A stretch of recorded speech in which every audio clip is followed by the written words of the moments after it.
After our divorce, my ex-husband clung to this bizarre belief that I still loved him, which was both frustrating and far from the truth. What's more, he was convinced that the sole reason for our split was his mother, Jessie, as if resolving issues with her would magically fix everything. That thought alone was enough to infuriate me. I married Ken, who was 8 years older than me, when I was in my early 20s. Ken, being older, had a domineering attitude and a sharp tongue, but back then, I was young and naively thought, "He's so manly and wonderful." I accepted everything about him without question. When he complained about my cooking or how I cleaned, and said, "I'm telling you this for your own good," I believed him, thinking, "That's wonderful." And when he told me to walk 3 steps behind him on dates, I obediently agreed. My friends expressed disgust at this and warned me it wasn't right, but I was so deeply in love with Ken, having pursued him first, that their concerns fell on deaf ears. Looking back, I deeply regret how I treated those who tried to advise me, even cutting ties with them and cutting off all communication. My parents weren't fond of Ken either and opposed our marriage until the very end. But in my pathologically optimistic state, I thought, if I get pregnant, they'll have to accept it. This led to a regrettable decision to force my parents to accept the marriage by getting pregnant with my eldest daughter. This regrettable incident is still mentioned by my mom as a back then story. Now, a mother of 3 daughters, I painfully realize how reckless I was, and worry about my children potentially making the same mistakes. So we got married in a shotgun wedding, and I gave birth. Ken didn't become more involved in household chores or childcare. He remained detached, even as I struggled with new motherhood. I repeatedly asked for his help with childcare, but he always had excuses like, "I have work," or "I've never raised a child, so I don't know how." Eventually, I resigned myself to doing it alone. Thankfully, my mom came to help, which was a saving grace. Without her, I shudder to think what would have happened. As for my relationship with my in-laws, it wasn't great. Jessie, my mother-in-law, who prided herself on having 3 sons, exclaimed upon the birth of my first daughter, "You should have had a boy like me." As if the gender of the baby mattered, when all I wanted was for them to be born healthy. Even after that, Jessie would come to our house unannounced, not to help like a mom would, but to lecture me. She'd say things like, "You need to have a male heir," or "Having girls is pointless since they'll just marry and leave." Her advice wasn't helpful, just a series of meaningless admonitions. She would come, make herself feel better by lecturing, and then leave. Her snide remarks didn't stop even as my eldest daughter grew. If I mentioned sending her to daycare, Jessie would say, "It's sad that a mother isn't with her child." Or if my daughter was shy around strangers, "It's because you work and don't give her enough love." Before getting married, I thought I had to cherish Ken's mom because I loved him, but becoming a mom myself made me stronger. Ken wouldn't budge, no matter how much I complained, so I started to speak up directly to Jessie.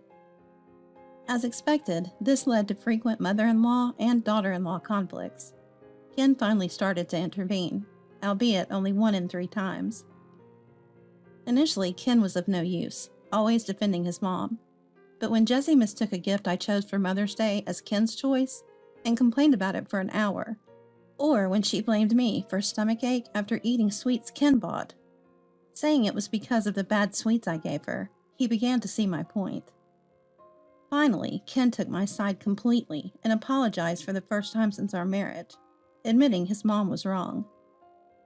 We had serious discussions about sharing household chores and childcare, my pent-up feelings, and dealing with Jessie. Gradually, Ken began to participate more in housework and childcare. He started to shield me from Jessie's constant jabs. He wasn't perfect, but he had changed a lot compared to before. I still resent him for leaving me alone with a newborn, though. I still resent having to take care of a newborn all by myself, which was incredibly tough. Even then, there were times when I was mocked, but by that point, I had grown a thicker skin and could just brush it off with a, yeah, or assertively telling someone when I really didn't like something. When our eldest daughter was 4, I found out I was pregnant with our second child. This time, Ken, who hadn't done much during my first pregnancy, started to take initiative. When I was laid up with morning sickness, he would prepare simple dishes for our daughter, or hang the laundry, albeit a bit wrinkled. I was very grateful for his help, but Jessie couldn't stand being silent about it. Somehow, she heard that Ken was doing chores and stormed into our house uninvited, looking furious. "What are you doing making your husband do housework? Morning sickness is nothing serious. When I was pregnant, I did all the housework, even when I was bleeding. If it's that hard, you should just quit your job and take care of the house. This is the problem with working women, always so weak and whiny." After saying her piece, she left huffing and puffing. I told Ken about this, and he strongly confronted Jessie. It was astonishing how she could brag about doing household chores in such a dangerous state during her pregnancy. Ken's reprimand seemed to work, as she stopped barging in. However, during my second pregnancy, I developed complications and had to be hospitalized. I had only told my parents, not my in-laws, but somehow Jessie found out. Despite being told that only my husband could visit, she barged into the hospital, causing a scene in the waiting room, shouting, "I'll set my son's wife straight." Afterwards, Jessie was lectured and escorted out by the doctors and nurses. I apologized profusely to them, feeling embarrassed and sorry. The nurses said it was a common occurrence, which was a sad realization in itself. Afterwards, thanks to the help of the nurses and Ken's support, I safely gave birth to our second daughter. She inherited my features, hooded eyelids, and natural curly hair, unlike our first daughter, who has Ken's distinct double eyelids. But she was just as precious to me as our first, the most beautiful child in the world. However, Jessie found something to criticize again. When we went to show the baby to Ken's parents after getting discharged, Jessie looked at our second daughter and said, "She has such an unlucky look on her face. It's depressing to watch. This must be because you worked during pregnancy. And another girl? You really are useless. In the old days, girls were considered so worthless they were given away." I was so fed up with her that we left immediately. I unloaded all my pent-up frustrations and sadness from her insult to our second daughter on Ken, crying my heart out, and warned him, "If you make me deal with that woman again, it's divorce." Honestly, I wouldn't have minded divorcing at that point, considering everything. But Ken promised to keep us away from her, so I decided to trust him and leave the rest to him. True to his promise, my daughters and I never met Jessie again, and Ken only occasionally visited her. I heard Jessie was angry, but I didn't care. It was all her fault after all. So when I got pregnant with our third child, I didn't tell her, and even after the birth, I never let her meet the baby. Our third child was also a girl, which made me even less inclined to let her meet Jessie. I knew she would just make another snide comment like, "Another girl, huh?" For decades, my daughters and I lived without any contact with Jessie, enjoying stress-free Christmases and Thanksgivings, until one incident shattered our peaceful family life and led to our separation. The incident was Jessie injuring her leg and becoming unable to move around as she used to. Ken told me about it after returning from his parents' house, and my response was just, "Oh, really?" But then, in the next moment, Ken said something absurd. "I want to invite Mom to our house." He had even already told her she could come. That's what real aversion feels like. I couldn't understand why he would make such a decision. First of all, Ken's unmarried younger brother lives with Jessie at the in-laws' house, so there's no need to bring her to our house for care. When I pointed this out, Ken suddenly declared, "I'm the eldest son, so I should take care of her," despite never using the eldest son argument before. Apparently, Jessie did most of the housework, leaving the younger brother incapable of managing anything. I suggested, "Why not share the caregiving responsibilities with your brother at your parents' house?" Ken responded, "But I'm the eldest son, and I've never really shown my gratitude to Mom. This is my last chance to show my appreciation. We don't know how many years she has left." By the way, Jessie is robust other than her leg injury, with no issues in her health checkups. While it's fine for him to show gratitude to his parents however he wants, I told him, "I have work, so I won't get involved, and I won't allow her in our house." Ken retorted, "But your salary from your clerical job isn't that significant, right? I've indulged your whims until now by not visiting my parents' house. But now you can't help with an emergency situation? Really?" Mom was right. Working women are inflexible and charmless. You were the one who confessed to me, and now you can't even support me a little? He sighed in exasperation. Then, to my shock, he produced a complete divorce application and said, "Think about this," and left without waiting for my reply. I couldn't stop crying as I looked at the filled-out divorce application. I couldn't help but wonder why I ever married such a terrible man. I was overwhelmed with tears of regret. Was Ken really perceiving my refusal to visit his parents' house due to Jesse's harassment as just my whim? Had he forgotten how his own children were constantly belittled by her? The reason I worked was because Ken's salary alone wasn't enough to support us. Yet he saw my job as another one of my whims. That's ridiculous. Fortunately, our children were already independent, so there were no child support expenses. My salary wasn't high, but it was enough for me to live on my own. And with a full-time job, I had a decent bonus, so there were no financial worries.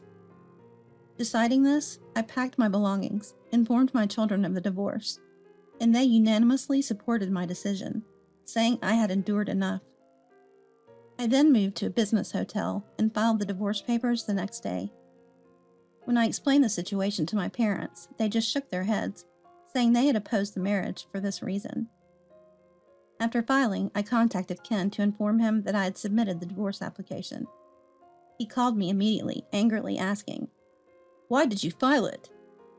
I responded, "You told me to think about it, right? So I thought about it and decided to file. Is there a problem?" He replied, "I didn't mean it like that, and I didn't think you would actually file it." What? Did you think showing me the divorce papers would make me comply? Wow, I didn't know you could be so deceitful. The person I fell in love with wasn't like that. Besides, anyone who uses threats and divorce papers to get their way would instantly kill any love I had. I can't trust or live with someone so cowardly. When he asked, "Don't you still love me anymore?" I replied, "I did. But at that moment, I started to hate you. There's no reason to love someone who threatens me with divorce papers." I said this with a surprisingly cold voice and then hung up the phone and turned it off. After turning my phone back on, I saw many missed calls from Ken, but I had nothing left to say to him, so I didn't call back. Then Ken came to my parents' house, pleading at the front door for me to come back and deeply apologizing. Of course, my answer was no. I reiterated the reasons I had given over the phone. As he continued to complain and express dissatisfaction, I said, "You say you want me to come back, but you just want a servant to take care of Jessie, right? It seems like you've already told your siblings you'd take her in, and now no one is willing to help you. Am I wrong? Besides, you said it yourself. You want to show gratitude to your parents.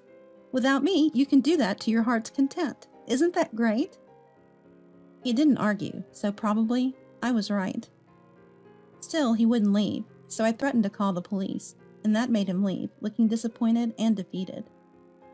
Afterwards, I messaged him saying, "If you come again, I won't hesitate to call the police." He didn't respond. There was no further contact from him, and I continued my life as usual, but one day, I received a call from Annie, the wife of Ken's second brother, the third son, with whom I had had little interaction. I hadn't seen or contacted her since I stopped going to the in-laws' house. Annie, too, had been harassed by Jesse. Apparently, Jesse had some pretty harsh things to say to Annie, who couldn't have children, which led to Annie and her husband, Ken's brother, moving far away and effectively cutting ties with the in-laws. The reason Annie contacted me was, of course, related to the in-laws. She knew about our divorce because Ken had told his brother, and Annie shared with me what had happened to Ken afterwards. As expected, Ken had planned to leave all of Jesse's care to me, but my divorce had thrown his plans into disarray. In a panic, Ken called a family meeting with his brothers. However, since he had already boasted about taking in Jesse as the eldest son, there was conflict when the story changed, leading to a fight among the brothers. The second son insisted he couldn't help because he didn't know housework and was busy with work. The third son, whose wife had a history of being harassed, refused to have anything to do with Jesse.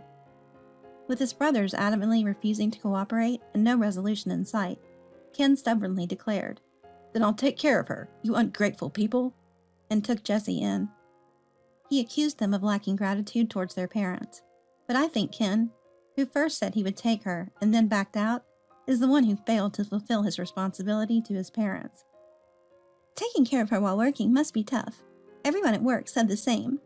Also, during the discussion, my husband mentioned that Ken still believed you must love him, blaming Jessie for driving you apart. So there might be a chance that he will try to contact you again. I don't want to bring up Ken's matters, but I thought I should warn you. Hearing this gave me chills. After everything that had happened, how could he still believe I had any love left for him? It seems from what I heard that Ken doesn't think the divorce was his fault.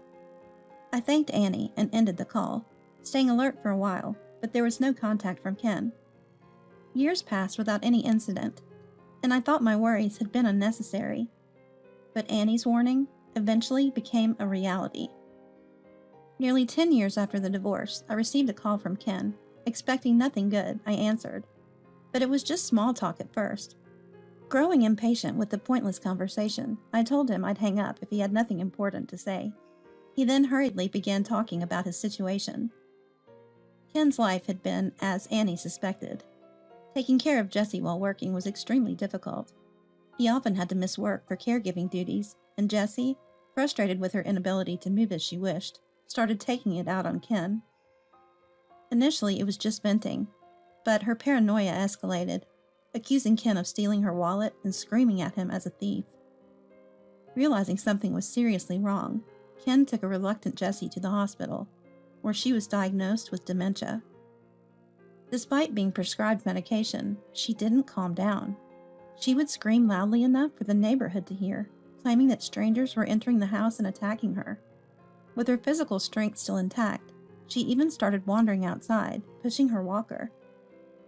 Ken, finally reaching his limit, decided to place Jessie in a facility and humbly asked his brothers to share the costs. Recently, they managed to find a place for her. After hearing everything, my immediate response was, "So what?" I was even surprised by my own unconscious reaction. Ken seemed even more shocked. I told him, "If someone else told me this, I might say, that's tough, but honestly, I couldn't care less about you guys. Why are you even telling me this? So what if she's in a facility? It's none of my business." When he asked why I was being so cold, I replied, "What? You wanted sympathy or a there from your ex-wife? You're a man over 60 seeking comfort from an ex-wife.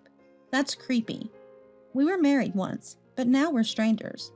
I'll say it again. I don't love you, or anything like that. I'm indifferent. I'm happy post-divorce, so stop disturbing my life." Then I hung up and blocked Ken's contact details, something I should have done long ago. I thought that would make it clear to Ken, but I was naive. Later, a letter from Ken arrived at my parents' house. The letter, written over 4 pages, was more like a creepy note than a love letter. It said, "I'm sorry for being a coward who didn't protect you from the devil that was Mom. She tore us apart, but now that devil is gone. There's nothing to stop us. I know it's been a long detour, but if any of your feelings remain, I'm ready to accept your love. Come back with nothing but yourself." Reading it with my mom, we both felt disgusted. Apparently, Ken also reached out to our daughters, asking for their help to reconcile, but all of them refused, and my dad even scolded him, saying he was the problem. Enraged, Ken apparently accused our daughters of being ungrateful for his financial support for their education. But when our eldest asked him if he really thought I'd want to reconcile with someone who spoke so arrogantly, he lost his earlier bluster and fell silent. Though my daughters are still living independently, and it's unlikely Ken would go to them, I still warned them to be cautious and shared the content of the letter. There was a time when I heard that men often think every woman they date is interested in them, but I shrugged it off as unlikely. Now, I can't believe it was actually true. After more than a decade since our separation, Ken sending such a letter proves he still doesn't think he's at fault. But of course, there's no chance of repairing our relationship. Now that he's been rejected by his own daughters, he can spend his lonely old age alone.